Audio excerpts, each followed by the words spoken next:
శ్రీమాత్రే నమః.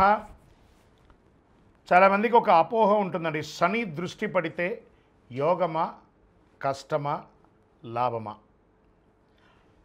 ఏ రకంగా సాధారణంగా శని దృష్టి పెడితే సర్వనాశనం తప్పదు అనే అపోహ ఒకటి ఉంది. ఇందులో కొంత మాత్రమే నిజం ఉందండి. శని ఈశ్వర శబ్దం కలిగిన వాడు, శనేశ్వరుడు అంటాం చూసారా, ఈశ్వర శబ్దం కలిగిన వాడు.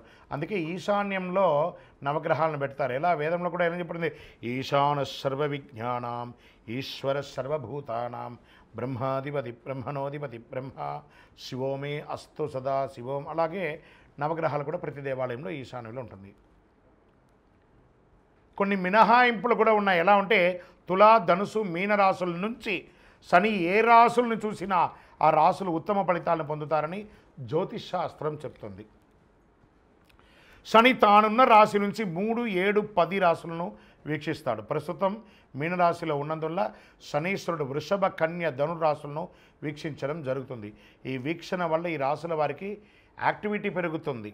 కొన్ని రాశులు చిన్న ఇబ్బందులు ఉండొచ్చు. శని దృష్టి ఉన్న నేపథ్యంలో కొన్ని రాశులకు ఆదాయం, వృత్తి, ఉద్యోగ అవకాశాలు, సుఖ సంతోషాలు కలుగుతాయి.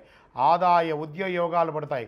ఈ 3 రాశులతో పాటు తానున్న మీనరాశికి తన సొంత రాశి అయినటువంటి మకర, కుంభరాశులు శని శుభ ఫలితాలను ఇస్తున్నాడు. శని భగవానుడు అష్టమ శనిగా సింహంలో, అర్ధాష్టమ శనిగా ధనుసులో, 7.5 శనిగా మేషరాశిలో, కుంభరాశిలో, మీనరాశిలో ఉన్నారు. వీళ్ళందరూ కూడా పరిహారం చేసుకోండి. పరిహారం అంటే ఖర్చులు పెట్టేసుకొని చేసేసుకోవడం కాదు.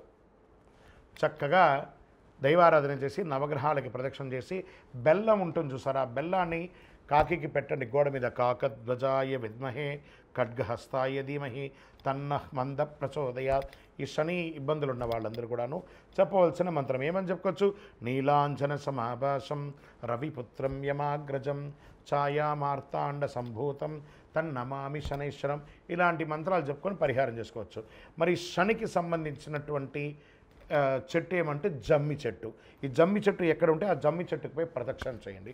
ఒకవేళ జమ్మి చెట్టు మీకు అందుబాటులో లేదు, ప్రదక్షిణ చేయలేదు, జమ్మి చెట్టే కరుంగాళి.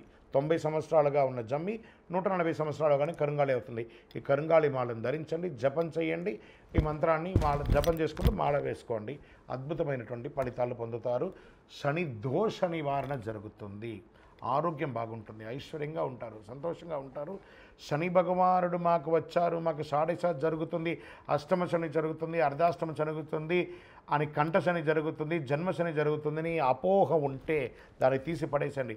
శని భగవానుడు మనల్ని ట్యూన్ చేస్తున్నాడు, జీవితాన్ని నేర్పిస్తున్నాడు.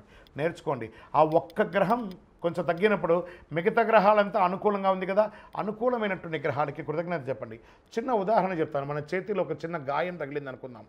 మన యొక్క ఆలోచన అంతా అయ్యో నాకు దెబ్బ దక్కిందని దీని మీదే మనం కాన్సన్ట్రేషన్ అంతా పెడతాం. కానీ శరీరంలో మిగతా భాగాలన్నీ బాగున్నాయి కదా, ఈ భాగాలకి కృతజ్ఞత చెప్పకపోగా ఈ దెబ్బ తాకిన భాగాన్ని ఎక్కువ చేసుకోవడం వల్ల మిగతా భాగాలంతా కూడా బాధపడతాయి. అలాగే 9 గ్రహాల్లో ఒక గ్రహం బాడైనప్పుడు మిగతా 8 గ్రహాలు బాగున్నాయి కాబట్టి వాటికి కృతజ్ఞత చెప్తూ ముందుకు వెళ్ళండి.